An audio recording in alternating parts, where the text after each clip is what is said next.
Before we begin this podcast, please be advised that the following episode contains language that some listeners may find offensive and inappropriate.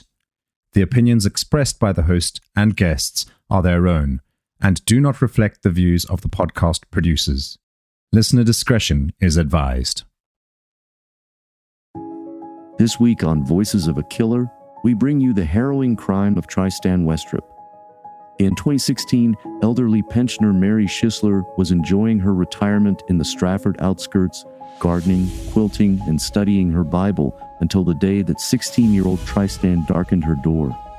What followed was a graphic, senseless murder that scandalized a tight-knit community and convicted Trystan to jail for life. Today, you'll hear Trystan candidly tell the story of Mary's death. You'll hear how various forces eroded Trystan's sense of morality to the point of this brutal murder. Now, on a path to redemption, and with 8 years of hindsight behind him, Trystan shares his key insights into one burning question: what brought him to kill the old lady? This interview is not for the faint of heart, so buckle up as we examine the psychology of a teenage killer on this episode of Voices of a Killer. How's it going, Trystan? Doing good. I've been playing Magic the Gathering all day. So, Trystan, I see that you're from the Missouri area and your crime happened when you were really young. Did you grow up in Missouri? Yeah, I grew up in a small country town named Crane, but I moved multiple times throughout my life. Yeah. So, where would you say the main place that you lived at? Was there a main city or anything? Well, for the most part, like from a young age, I was in Crane. I moved away whenever I was in second grade in Texas, and then I moved away in fifth grade to Oklahoma, and then seventh grade to Aurora, Missouri, and then ninth grade to 11th grade, I moved to Republic, Missouri. Gotcha. So you did quite a bit of moving. What was the cause of that? Was it like family stuff? Yeah, I mean, my parents were split, so I lived with my dad, and then he beat on me and lost custody of me. I moved back to my mom. All I'm saying, my mom decided to remarry, so that's whenever we had moved to Aurora. And then she didn't like that dude, so she left him, and we moved back to Crane. And then they decided to upgrade where their living space was and put me in a better school. And that's whenever they moved to Republic. So quite a bit of moving. You said your dad abused you. Was it bad enough to where he got in trouble for it, or what? Yeah, well, they gave him counseling and stuff like that in Texas, but every time I got in trouble, I would be punished by him. And for a long time it went on until eventually I went to school with enough bruises and stuff and somebody told the teachers that I'd been being beat by my dad. How would he beat you? Well, hitting on me and stuff, like punching, and there was one time he grabbed me by my arm and threw me in the air, and I hit my head on the ceiling. What would cause him to do that? Was he drinking or what? He had anger problems, and I was not a willful child. I was a troublemaker from the beginning. You think you were a troublemaker because of the divorce? It kind of changed you as a kid? Well, I didn't like myself, right? So I always tried to seek comfort outside of myself. And this started off from that age is lying and stealing from people. You know, Trystan, the divorce rate is extremely high. Lots of people get divorced, and a lot of those people who have kids, I'm one of those, and I know that it affects kids a lot in different ways, especially, whenever you have the divorce, and on top of that, one of the people that's supposed to be showing you love is actually showing you abuse. Did you love your dad anyway, or did you kind of hate him for that and resent him? How did you feel then? How do you feel now? Well, now we have an actual semi-healthy relationship, but I will say that my mom and my dad both had me young, and they don't know or didn't know how to have a healthy relationship. It's not that I didn't like him or hate him. Like, my mom had pretty much taught me to hate my dad. Right. So I had adopted beliefs in that sense. And that happens a lot too, where the mother or the father, tries to pin a bunch of bad stuff on the other. Yeah, and influence the child's mind. Yeah. You felt like that was happening to you with your parents? Oh, absolutely. It caused me to not talk to my dad from about age 16 to 22. Looking at Trystan, he seems like any typical 18-year-old kid. However, Trystan had done something unthinkable, and I couldn't help questions swirl through my mind. What had gone into the making of this teenage killer? Was it his chemical makeup or his environment that made Trystan capable of a crime so shocking? One part of the puzzle, Trystan tells me, was his parents' hostile divorce. When they split, Trystan was a piece of collateral damage in a war-torn household. The custody tug-of-war left a young Trystan without a stable place to call home. He relocated frequently across the country, his life disrupted by ever-changing households, new rules, short-term partners, and unfamiliar schools. Staying with his father was particularly difficult. Prone to violent outbursts, Trystan's father beat his son on a routine basis, estranging Trystan from his father, especially after he returned to his mother's orbit of influence. As you'd expect, the impact of his parents' divorce and father's abuse was profound. The young and impressionable kid soon developed behavioral problems. Although at first, his parents downplayed the problem as normal misbehavior, over time, Trystan's activities started to get more concerning. So you have this pretty turbulent childhood for the most part, enough to where, you get abused and marks left and all that stuff, which I think sometimes when we have to think about it, it's not just the physical marks, it's more mental for a child like that. That's a very emotional thing for that to happen to him. So did you start to get into drugs? Because usually that's pretty typical of happening too. Well, yeah, but I didn't first start doing drugs until I was 12 years old. But I'd always wanted to do something before, and this caused me to do experiments with smoking green tea and picking up cigarette butts off the ground and trying to smoke that. Well, 12 years old is pretty young to start. What did you start doing? The first thing I ever tried was weed. Whenever I moved to Republic and got moved to a bigger school, that's whenever the drugs finally got put on the table because I had access to them. So when did you do cocaine or meth or heroin or anything like that for the first time? I've never tried cocaine, but I didn't try meth or heroin until I actually came into Greene County. Oh, wow. Are you still doing drugs now? No. I've actually been sober since last November. So you'd never done meth or heroin when you were out on the streets. You caught this crime. You get locked up in Greene County, Missouri, and you do meth and heroin in there. Well, people figured out really quick that I had money, and so they used my money to buy drugs because they knew that I was willing to do any type of escape. Yeah. And I was delusioned by the thought that I thought drugs were cool. Yeah, no, I understand you're in a situation where you probably feel hopeless and nothing else matters, so who cares? Let's just do it. Yeah. That's crazy though that's where you first got it as soon as you got locked up. That just shows you right there how much drugs get into prisons and jails, and how jails and prisons are supposed to be a place where people are corrected, and that really doesn't happen. That's it's crazy. So you mentioned something that a lot of us kind of overlook, and it can actually become an addiction just like everything else, is stealing. Would you say that you had an addiction to stealing?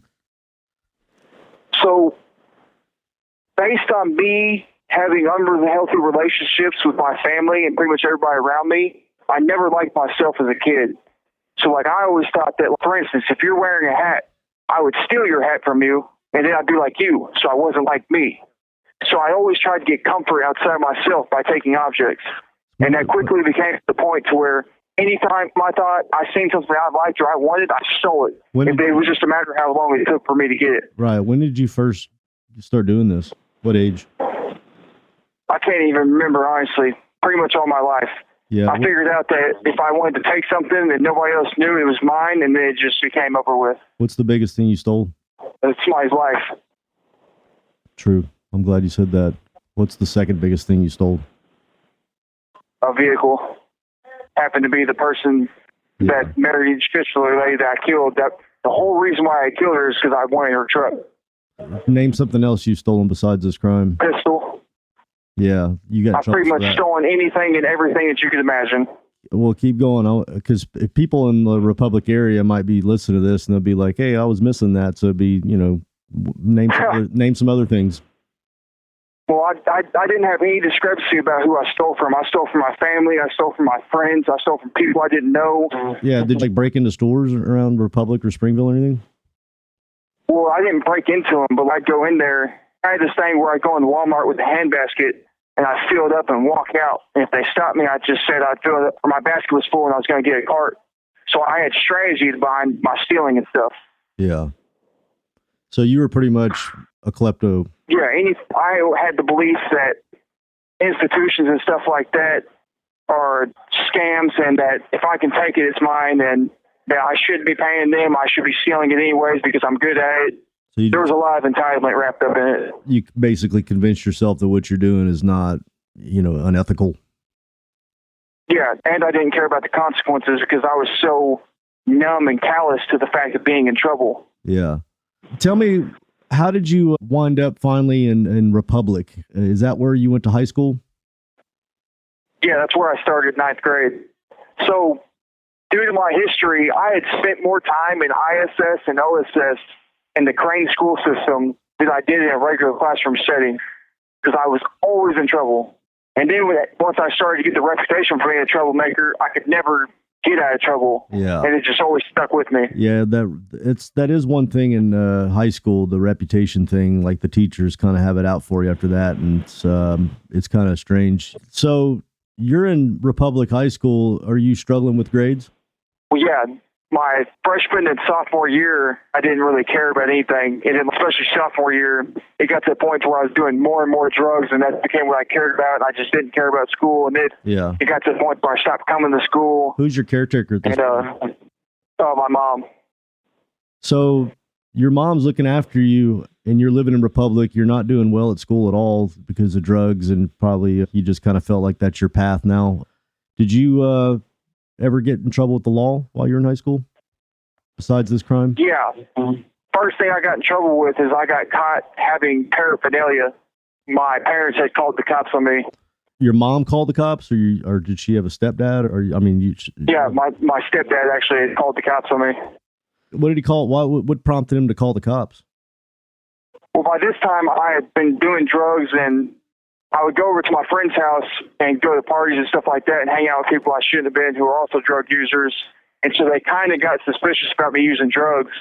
They caught me one time using drugs in my room. What did they catch you with? Oh, it was weed. Oh. It was weed. So would you say that you were like just completely rebellious? Just, I don't care what you say, I'm doing whatever I want? Oh, yeah, absolutely. Yeah. Were you also a kid that would, when you got into it with, say, your parents or teachers or whatever, you would kind of lose control and get real emotional? Well, I would get emotional, yes, but I was a wise ass who was always quick with an insult and sarcasm. Are you still that way? It's tempered down. Recently, yeah, I was, but I completely had an overthrow of my life after finding God. By adolescence, Trystan had cultivated a reputation as a troublemaker in the Republic area. He embraced an anti-establishment philosophy, rejecting the rules and conventions of society around him to live life on his own selfish terms. Defiant and contemptuous of authority figures, Trystan clashed with teachers and police officers alike. He shoplifted compulsively, experimented with drugs, and played truant daily. It's no surprise then that Trystan was a constant fixture in the Republic High Principal's office, and that he'd already earned a criminal record. Behind the tough exterior that Trystan upheld was a more vulnerable reality. Trystan admits that many of his problematic behaviors stemmed from low self-esteem as he desperately sought attention and validation from those around him. His parents, baffled by their son's actions, felt ill-equipped to address his issues. Although increasingly troubled by Trystan's drug use, their efforts to rein in the unruly teenager were unsuccessful. Trystan's rebellious streak continued. So, how old were you when you committed this murder? 16. 16 years old. So that's whenever I was 16, I was just getting my vehicle. Actually, on my birthday, I went and applied at jobs because I was the legal age to work. And you're 16 getting charged with murder. How would somebody wind up at that point? Let's find out. But let's go back about a week or two before the event, before this murder. What is your life like right then? Like 2 weeks prior? So about 2 weeks prior, I am on probation because my neighbor, there was this girl that I was messing around with, and I had stolen a pistol out of her dad's house And then somebody told on me for having that pistol, so I got charged with possession of a stolen firearm and got put on juvenile probation. And at this time, I can no longer do the drugs that I wanted to, so I became exposed to what's called the Coracetin cold cough, which has the chemical agent of dextromorphin, which is in the same drug class as ketamine. Okay. And you started using that? Yeah, I have been on it daily. That was something that would you could curve a piss test with, basically, and still get high? Yeah, it doesn't show up on a drug test. What's it called again? It's called, the chemical agent inside it is called dextromorphin. What would be a street name? Coracetin cold cough is what that chemical agent is actually in. It's in a lot of medication, but that was the main one. I've never heard of it. It doesn't sound like something that most people seek out. How would you stumble upon, hey, this can work for me? You know what I mean? How does that happen? I actually learned from somebody whenever I was in a drug rehab program. Of course. Based on catching that charge and having drug use with it in my past, they decided to send me to an inpatient C-STAR drug rehabilitation program. And while I was there, somebody pointed me in the direction of that drug. Where did you get it? It's at a store, or you get it from a person? It's over-the-counter medicine that they sell it not only at every store, but Dollar Tree. And you just take it right out of the box, or you got to do something to it? Nope, that's it.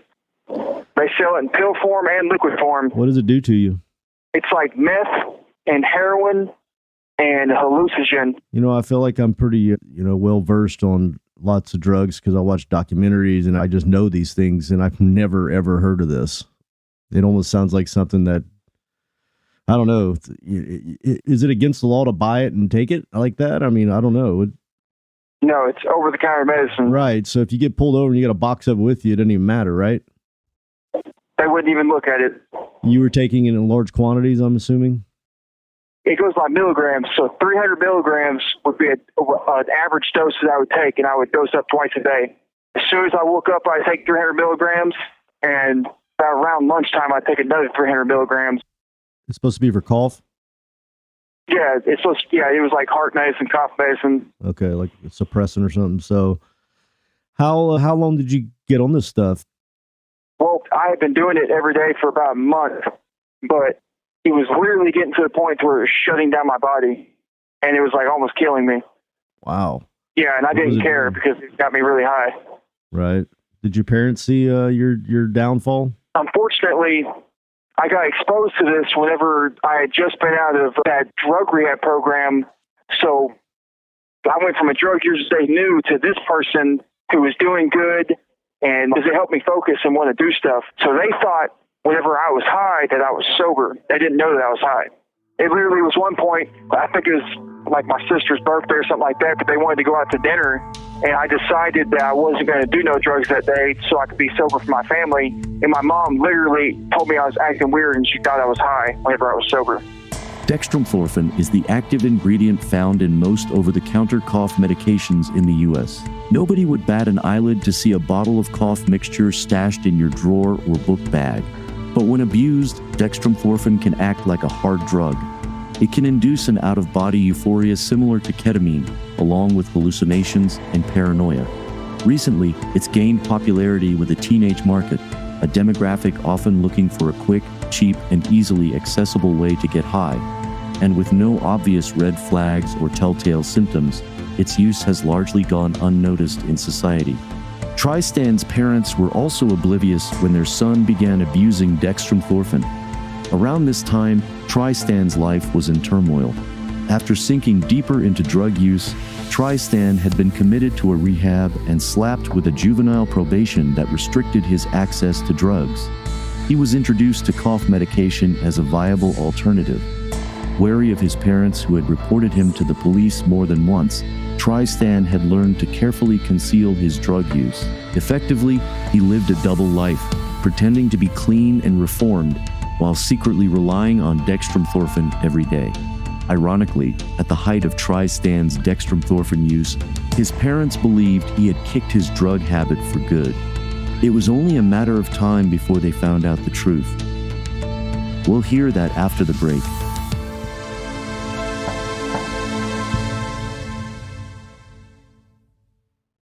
you're taking this stuff and it's really kind of taking its toll on you. Let's go back to the morning of this crime. Did you wake up that morning like any morning at your parents' house, or what was going on that very morning? So to make this better, I'm going to actually go to the day before. I'm on probation, right? And one of my friends had decided they were going to go to Springfield. So I picked him up and gave him a ride in my car. And what he had done is he went and bought some weed.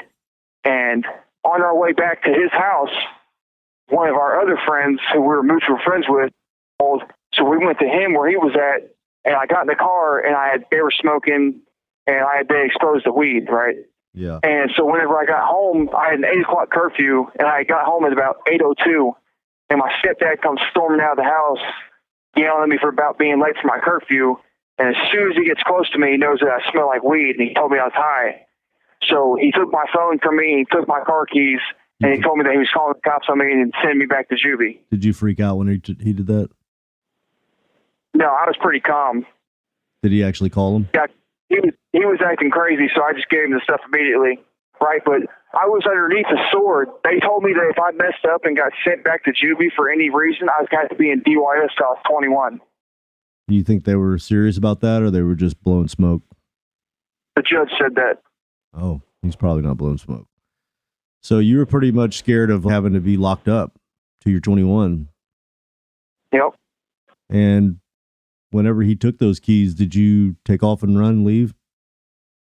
No. So what had happened then is I went back in my house, and that night I packed up everything that I owned, plus I went in the garage and raided anything that I thought would be useful to me. I was raised in being able to be outside, stuff like that, so I can survive outside with pretty much nothing. I can go out in the woods with a pocket knife and be out there forever type stuff. So whenever your stepdad called and took your keys, you have no keys and phone at this point? Yeah, but there was a spare set of keys in my mom's car. And you took your mom's car? No, I got in my mom's car and took my spare key for my car. Oh, okay. So you actually were able to grab your car and take off?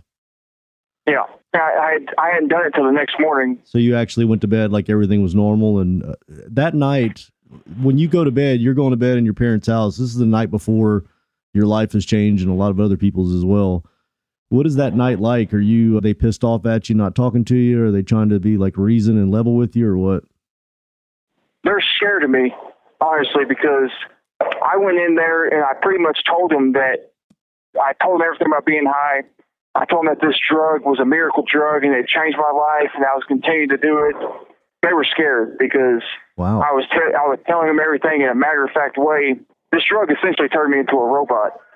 That's crazy. What did they say? Or did they like look at each other and just be like, holy shit, or what? Yeah, they didn't really know how to react. They just told me to go to bed. Wow. So were you able to fall asleep that night? No, this is an interesting point because I usually only take 2 doses, right? One in the morning, one in the afternoon. Well, whenever this happened, I decided to take another dose and do more. And I had stayed up all that night, pretty much, getting everything that I needed to put in my car and packed up. This is interesting, Trystan, because, people that read your story and hear about what happened, I guarantee you it's all narrowed down to just one thing. You took this old lady's life and nothing else matters. And in the gist of it, it really doesn't. It doesn't matter. You chose to do these drugs and things like that. But still aside, we look at this story and we realize that it's a lot deeper than the news headlines. You were just some young kid that, was taking something you could buy from the store and nobody really knew it. And you're taking too much of this shit. I mean, it's making you nutty. So you take more than you're supposed to or more than you normally do. And what did it do to you? Well, I actually have the paperwork right now in my folder that I can tell you the exact specimens. But by this point, I had kind of built up like a tolerance to it. I believe now to this day, and my mom told me something similar too, I believe that whenever you do drugs, you're essentially channeling something else inside you. And I believe I had almost channeled like a demon inside me that literally took over my mind. And at that point in time, it became desperate to get away because it knew that if I got locked up, I would be cut off from that drug and therefore go back to being sober. So it was willing to do anything it could to keep me out and to keep me having access to that drug. Yeah. So you said you didn't fall asleep that night? If I did, it wasn't for any time. Actually, I don't think I did. Did you, at daybreak, grab the keys and take off? Well, no. So my stepdad usually goes to work at 5 o'clock in the morning. And my plan was that as soon as he went to work, I was going to immediately start loading everything in my car and try to leave before my mom woke up. Uh-huh. Did that work out? No. I had managed to get everything in my car, and I was coming back and pretty much getting the last scraps of it. And whenever my mom walked in, I don't know, I guess she couldn't sleep from the night before, but she had woke up earlier than I expected, and she caught me. And the first thing I did to her was lie and say that I was going to my dad's house and I was done with him. I had enough. And she seen that all my stuff was packed up. Did she believe you? Kind of. She decided right then that she wanted to call my stepdad and bring him into the picture. Yeah. So whenever we decided to call him, she gave me her phone. I called him and I told him that I was going to enact my plan that I had told him about the night before, which I was going to run away to Alaska and live off the land. That's what I told him I was going to do. Yeah. So how did the phone conversation finally end? Yeah, I had hung up the phone, and then as soon as I hung up, I broke her phone for it was unable to use. That way she couldn't call the cops on me. Wow, you just, broke it on something? Just slammed it on the ground or something? Yeah, I slammed it on the cabinet a few times and broke it to where it was completely disabled. What did she say when you did that? She started freaking out, and she tried to run from me to try to get out the door. And I stopped her and physically overpowered her. What was she doing whenever you were at her son? It's like grabbing her like that. Was she scared of you? Yeah. And she had started to try to fight me frantically, but I overpowered her. Then she started screaming that she needed some air, so I let her go out in the garage. And that was actually when I went out and got my spare key. And whenever she went out in the garage, she had tried closing the door and lock it on me. And I ran back upstairs and started to kick the door in. And was able to run and catch her before she actually got outside the door, and I stopped her again. Wow. She must be really scared of you, your son, her, some. Yeah, in that moment, yeah. Yeah, So after you called her the second time, was she pleading with you, like, Trystan, what are you doing? Don't do this, or what was she saying? Yeah. Well, I pretty much overpowered her into a closet and closed the door. And at that point in time, she just started crying and told me I could just take whatever and leave. Just not to hurt the kids and stuff like that. So what did you do after you shut her in there? I told my little brother and sister, because by this time they had woke up from the noise. I told them that I loved them. I told my mom I was sorry and I loved her, and I grabbed my dog and went out the door and got in the car. In the fallout of a heated fight with his parents, Trystan's plans accelerated quickly. Trystan describes the situation as a quote-unquote sword hanging over his head. Livid that Trystan had relapsed into drugs, Trystan's stepdad threatened to report him for violating his parole, potentially sending him back to juvenile prison. The threat unleashed a fiery conviction in the 16-year-old Trystan. He compares the sudden resolve that overtook him to a demonic energy that was willing to do whatever it took to avoid prison and maintain its access to drugs. Trystan's anger terrified his mother. Imagine her horror as her son manhandled her into a locked closet. This was not the boy she had raised, but an uncontrollable force, a passing glimpse of what he had become capable of under the influence of drugs. With his mother subdued, Trystan loaded up his truck with the last of his few possessions and drove off in search of an escape and a fresh start. Nebulous plans floated in his mind of crashing out with his dad or living off the land in Alaska. Uncertainty must have flashed through Trystan's mind as he faced down the long road ahead of him. We'll find out about that in the next installment of Voices of a Killer as Trystan's plans go haywire, ending in disaster.